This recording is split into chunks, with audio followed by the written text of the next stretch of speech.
Well, howdy guys, welcome back to Sweet MTG, and this is a revisit, not necessarily a new deck, but this is Goshintai of Life's Origin. If you guys remember, a couple of years ago, I built it as a gate deck. Gate and Shrine Tribal, because at the time there weren't a whole lot of shrines, and some new ones had just recently came out, and so I deleted about that much of the gate tribal aspect to it, which really slowed the deck down because of the tap land situation. So now, with the recent coming out of many new shrines in Avatar: The Last Airbender set, I decided to change it up. So with that, let's actually look at the gates. So the commander, Goshintai, 4 mana, 3/4. You can spend Wooburg and tap it to return an enchantment card from graveyard to the battlefield. Whenever it enters or another non-token shrine enters, you get a 1/1 colorless shrine enchantment creature token. These add up to your number of shrines in play, which your other shrines care about. In a similar way that either slivers or other creatures count up the number of others that you have. So we've got in mana order, Northern Air Temple. Great for that, especially if there's already many shrines in play playing it, and you've got that leech. Sanctum of Tranquil Light. Don't let it underestimate you. I've been playing this deck quite a lot on Arena. I'm up to about 350 games on Arena with this version of this deck. And right now I'm hovering at about 275 wins out of those 350. So it has been doing very well, and this has been a workhorse for me. Normally, I'm only paying 1 mana to tap a creature. That's awesome. It gets to be their turn. I leave up enough mana to tap down their dude so they're not attacking me. We've got Sanctum of Stonefangs for that incremental life leech. We have Goshintai of Boundless Vigor. Gets pretty big with all the shrines that are around. Lost Wisdom for some milling. I have only seen this one in all of my games a handful of times. It's only in there just to add to the shrine count. Spirit Oasis has been great card draw.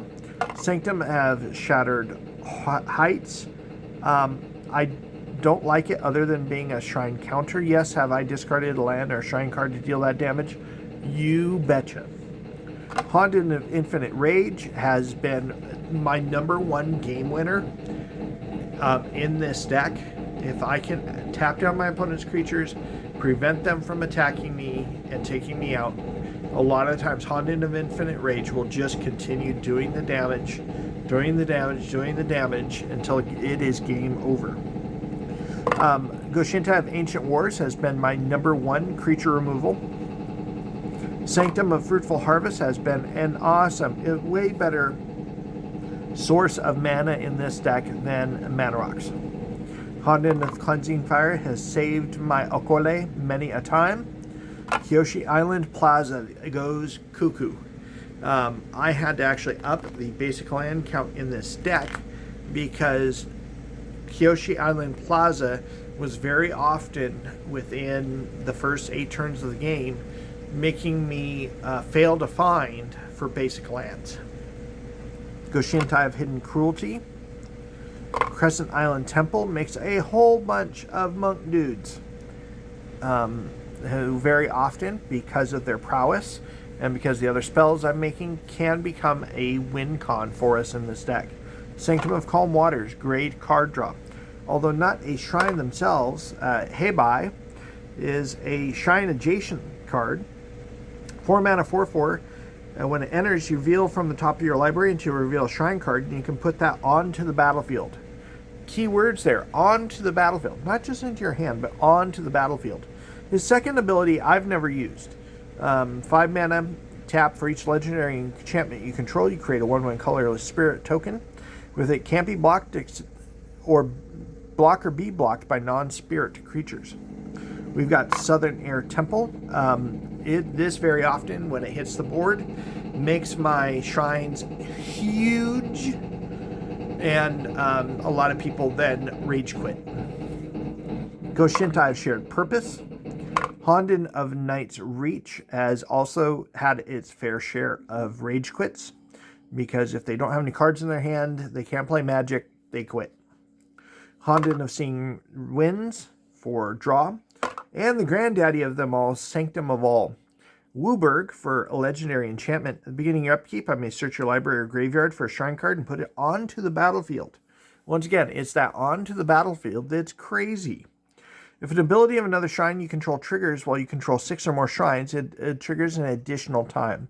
The majority of the time, once I have Sanctum of All out, I normally have more than 6, and I'm doubling up on triggers, which can get a little crazy if you're playing in paper to keep track of all the triggers. On Arena, it gets a little redundant when your opponent is having to approve or pass on priority on all the triggers. Honden of Life's Web has been a great token maker. When we have 3 shrine adjacent cards that have come out in recent sets, we've got Shrine Steward, 5 mana 3/2. When it enters, you can look for an aura or shrine and put it into your hand. Similarly, you have Guropathic, 4 mana 2/4. When it enters, look at the top 5 cards and put a lesson, shrine, saga, or shrine into your hand. And it could get bigger as you play more lessons, sagas, or shrines. And lastly, in this section is Aang's Journey. Normally, I pay it with the kicker to look for a basic land card and a shrine card and put them into my hand. The life gain is just an added bonus.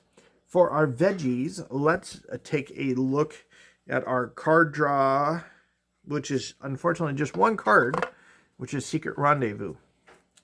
And our other half of our veggies, which is also a little anemic, is our mana rocks. We've got Arcane Signet and Commander Sphere. Because of the shrines producing either their own mana or getting extra lands into play, normally I don't have a problem after turn 5 or 6 with mana. Mirage Mirror has been an interesting tech add. It becomes a copy of target artifact, creature, or enchantment, or land. As long as it's not a legendary. Very often I've copied something my opponents have I like, or just had it as a second copy of something I really like. Also, to help get all this out, I need some mana reduction and some mana dorks. So I have that in the version of Poison Dart Frog, Herald of the Pantheon, Jukai Naturalist. The all-star in this section is Sanctum Weaver. Very often, Sanctum Weaver's tapping for 6, 8, 10 mana. And then I just start chaining 2 or 3 shrines in a turn. Starfield Mystic, Ornithopter of Paradise. Starnheim Courser. Hannah Ship's Navigator is more of a flavor include for me.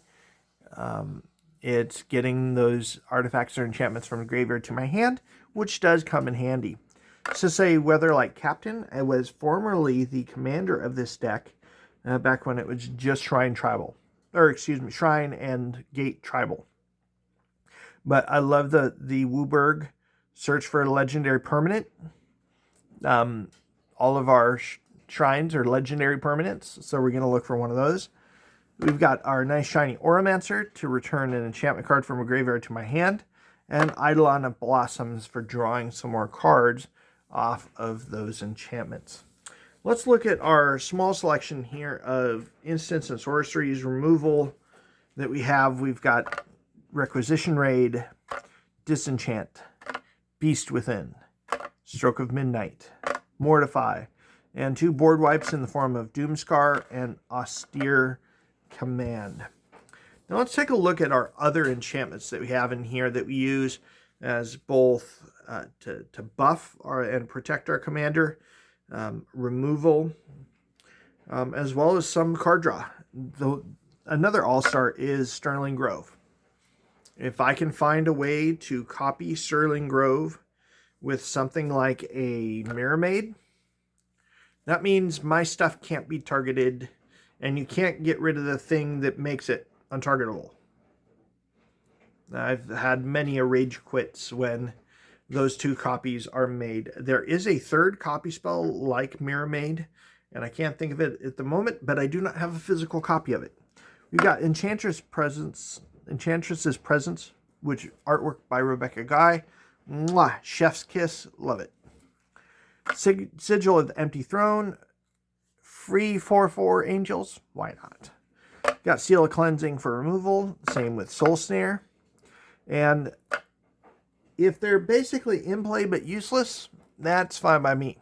So we've got Kazmina's Transmutation, Frogify, Reprobation, Kenrith's Transformation, and Echimorphosis to make them in play but basically useless.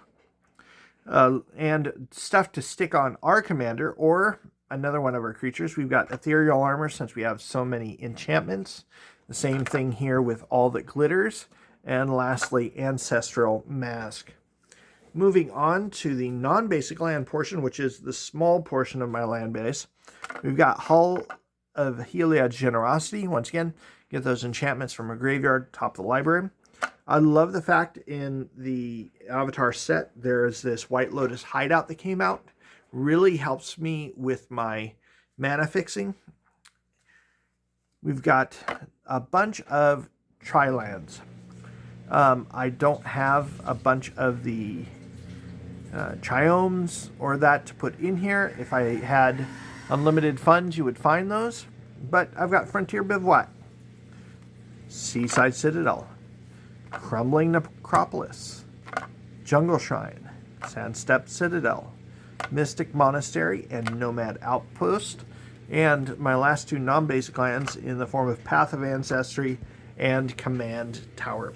So if you guys have stayed with me for the nearly 12 minutes that we've been on and heard me sing the praises of Goshintai, this is my most winning deck, hands down, on Arena, but also now in paper.